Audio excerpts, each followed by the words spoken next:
मंत्रीगण, सभी सम्मानित विधायकगण, यहाँ उपस्थित सभी विधानसभा के अधिकारी, कर्मचारी, सभी पत्रकार बंधु, सेक्रेटरी साहब, मार्शल साहब, ये हमारे लिए बड़ा हर्ष का विषय है कि आज राजस्थान के विधानसभा को 75 वर्ष पूरे हुए हैं। इन 75 वर्षों में काफ़ी उतार चढ़ाव आए। इन 75 वर्षों में ऐसे असंख्य क्वेश्चन यहाँ पे पूछे गए जिससे राजस्थान की जनता का भला हुआ, या ऐसे नियम बने, कानून बने जिसकी वजह से आज हम यहाँ तक पहुँचे। मैं धन्यवाद देना चाहूँगा अध्यक्ष जी को कि अध्यक्ष जी ने विधानसभा का लोगो, जिसके अंदर मैं देख रहा हूँ खेजड़ी का हमारा वृक्ष है, यहाँ की पहचान हमारा रेगिस्तान का जहाज इसके अंदर है, गोडावन इसके अंदर है, ये हमारी पहचान है, हमारी संस्कृति है। आपने यहाँ जो द्वारों के नाम रखे, निश्चित तौर पर ये राजस्थान और हिंदुस्तान की एक अपनी पहचान है कि चाहे अलग अलग संस्कृति हो, अलग भाषा हो, बोली हो, वेशभूषा हो, लेकिन इन सब के बावजूद भी हम सब लोग एक हैं। यही हमारी पहचान है और राजस्थान की पहचान तो पूरे देश और दुनिया के अंदर विख्यात है। मुझे याद है 31 मार्च 1952 का वो दिन जब पहली बार इस विधानसभा का उद्घाटन हुआ।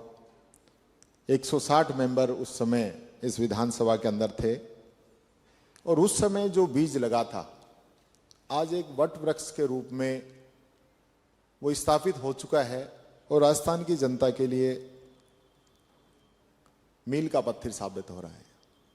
मैं इन 75 वर्षों में जितने भी जो विधायक यहाँ पे चुन के आए हैं उन सब के योगदान को भी नमन करता हूँ, उनकी सराहना करता हूँ कि हर एक व्यक्ति का अपना एक नज़रिया होता है, अपनी सोच होती है, अपनी जिम्मेदारी होती है और उसके तहत उन्होंने यहाँ जनता की आवाज़ को उठाने का काम किया। यह विधानसभा कोई साधारण विधानसभा नहीं है। ये विधानसभा 19 रियासत और 3 चीफ शिफ्स को मिलाकर जो राजस्थान बना था उसकी एक पहचान है और इन सब को एक सूत्र में पिरोने का काम सरदार पटेल के नेतृत्व के अंदर किया गया था। यह राजनीतिक एकीकरण की नींव हमारी विधानसभा है। ये उन स्वतंत्रता सेनानियों की कुर्बानी का भी जीता जागता उदाहरण है जिन्होंने इस देश की आज़ादी के लिए लड़ाई लड़ी थी। लोकतंत्र का ये सबसे पवित्र मंदिर है जहाँ किसान, आदिवासी, दलित, पिछड़ा, महिला, युवा, व्यापारी, हर वर्ग की आवाज़ यहाँ पे हम उठाते हैं और संवैधानिक रूप से उसको प्रखर रूप से यहाँ पे रख के उसको लागू करवाने का प्रयास करते हैं। यहाँ की विधानसभा में एक ऐतिहासिक बात यह भी है कि राजस्थान बनने से पहले, आज़ादी से पहले भी 1945 में पंडित जवाहरलाल नेहरू की अध्यक्षता में राजस्थान की देशी रियासतों का विशाल सम्मेलन जयपुर के अंदर हुआ था और उसकी चेतना से यहाँ के लोकतंत्र की जो जड़ें थी वो मजबूत हुई। मैं ये भी कहना चाहूँगा कि किसी लोकतंत्र में वो सरकार उतनी मजबूत होती है जिसका विपक्ष मजबूत होता है। राजस्थान के अंदर भी चाहे कोई भी सरकारें रहीं, विपक्ष ने हर समय अपनी मजबूती से बात रखी है और सरकारों को जनहित के अंदर काम करने के लिए बाध्य किया है। मैं भी नेता प्रतिपक्ष के रूप में आप लोगों के सामने, आप सब लोग साथी, हो सकता है किसी को मेरी बात कई बार गलत भी लगती होगी, चुभती भी होगी, लेकिन मेरी एक जिम्मेदारी है महामहिम कि मैं जनता की बात को यहाँ सरकार के सामने रखूं, मजबूती से रखूं और वो किसी को व्यक्तिगत या पर्सनल मेरा कोई उसमें मैटर नहीं होता और राजस्थान की जनता की बात होती है। और हम सब लोगों को भी, जितने भी लोग यहाँ पे हम चुन के आते हैं, हम सब लोगों की जिम्मेदारी है अंदर हम जो है इस सदन के अंदर, क्योंकि मैं पढ़ता हूं वो पीछे लिखा हुआ है, या तो इस सदन के अंदर प्रवेश नहीं किया जाए, और अगर आपने प्रवेश किया है तो फिर आप ईमानदारी से राजस्थान की जनता की बात कहें। तो इस विषय पे हम सब लोगों को मजबूती से यहाँ बात रखनी होती है, रखनी भी चाहिए, उसमें किसी को बुरा मानने की जरूरत नहीं होती। यहाँ हमने जो द्वारों का नाम रखा है, निश्चित तौर पर चाहे वो कर्तव्य द्वार हो, चाहे सुशासन द्वार हो, ये सब हम सब लोगों की जिम्मेदारी है। एक चिंतन मनन तो हमको खुद करना पड़ेगा कि आज हम सब लोग इन सब चीजों का पालन कर पा रहे हैं या नहीं कर पा रहे हैं। क्या आज हम जिस उम्मीद के साथ जनता हमको यहां भेजती है, हम उसके साथ न्याय कर पा रहे हैं या नहीं कर पा रहे? ऐसा भी नहीं है कि सब कुछ आज हमारे हाथ में है तो एक ही गवर्नमेंट सारे ही काम कर सकती है, नहीं कर सकती। इतना बजट भी, इतने संसाधन भी नहीं हो सकते कि हम एक ही दिन में, एक ही वर्ष में सारा काम कर दें। लेकिन क्या हमारे पास जो संसाधन उपलब्ध हैं उसका प्राथमिकता के आधार पे हम उनका डिस्ट्रीब्यूशन करवा पा रहे हैं या कर पा रहे हैं, या पहले जो ज़्यादा ज़रूरतमंद है उस तक सरकार की सेवाएं उस तक पहुंच पा रही है, नहीं पहुंच पा रही है? ये सब हम सब लोगों की जिम्मेदारी है। और मैं ये कहना चाहूँगा, ये हम सब लोगों को मौका बड़ी मुश्किल से मिलता है। राजस्थान की जो विधानसभा है, देश की कुछ चुनिंदा विधानसभाएं हैं जो इतना समय चलती, इतनी मजबूती से चलती हैं। अपने पड़ोस में हरियाणा है, 4-5 दिन चलती है। किस प्रकार का वहां पर लोगों का व्यवहार होता है, किस प्रकार की विधानसभाओं के अंदर लड़ाइयां होती हैं। लेकिन राजस्थान की विधानसभा ने पूरे देश के अंदर ये हमेशा साबित करके दिखाया है कि राजस्थान की विधानसभा हमेशा जनता की बात पे, जनता के मुद्दों को लेकर, लोकतंत्र को मजबूत करने के लेकर हमेशा यहाँ पे बहस छिड़ती है और उसको मजबूती देने का काम करती है।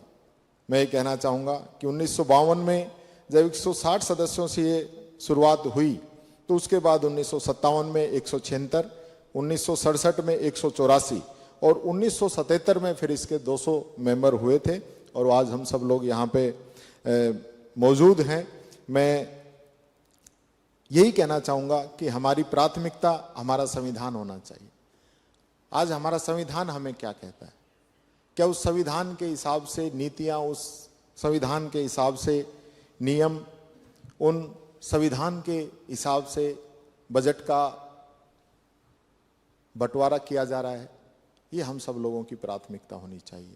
बाबा साहब अम्बेडकर एक ऐसे वर्ग से पैदा हुए, इन परिस्थितियों के अंदर वो पैदा हुए, और उसके बाद उन्होंने जो अपने जीवन का सफर तय किया, तो उन्होंने एक एक चीज को देखा था, भोगा था, बहुत नजदीक से देखा था।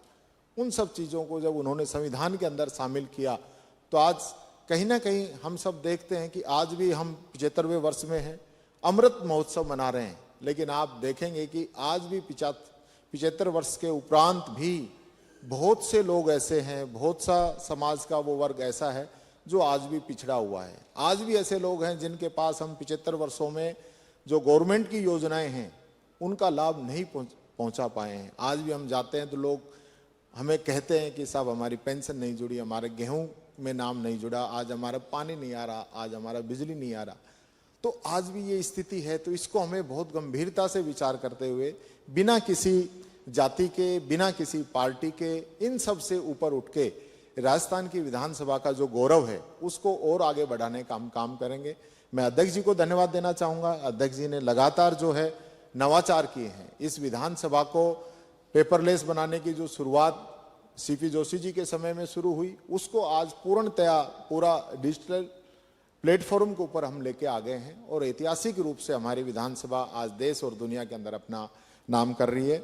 मैं इन्हीं शब्दों के साथ सभी विधायक, पूर्व अध्यक्ष, पूर्व मुख्यमंत्रियों को मैं नमन करता हूं, उनको धन्यवाद देता हूं। उन सबका जो सहयोग रहा राजस्थान को आगे बढ़ाने में, उसके लिए भी मैं उनको धन्यवाद देता हूं। और मैं आप सबको विश्वास और भरोसा दिलाना चाहूँगा कि हम सब लोग मिलके इस राजस्थान की विधानसभा का जो 75वां वर्ष हम मना रहे हैं, इसमें ऐसे संकल्प लेंगे, इस प्रकार का कार्य करेंगे कि आने वाली पीढ़ी भी याद रखेगी कि हमारी विधानसभा 75वें वर्ष के अंदर इस प्रकार के नवाचार किए, इस प्रकार के नियम, कानून, प्रक्रिया तैयार की कि आने वाले समय में उसका लाभ सैकड़ों वर्षों तक राजस्थान की जनता को मिलेगा। आपने बुलाया, मान सम्मान दिया। अध्यक्ष जी आपको धन्यवाद, महामहिम को बहुत बहुत धन्यवाद, साधुवाद कि जब भी राजस्थान की विधानसभा माननीय अध्यक्ष जी उनको याद करते हैं वो सदैव तत्पर रहते हैं। इन्हीं शब्दों के साथ जय हिंद, जय भारत, जय राजस्थान की विधानसभा जी।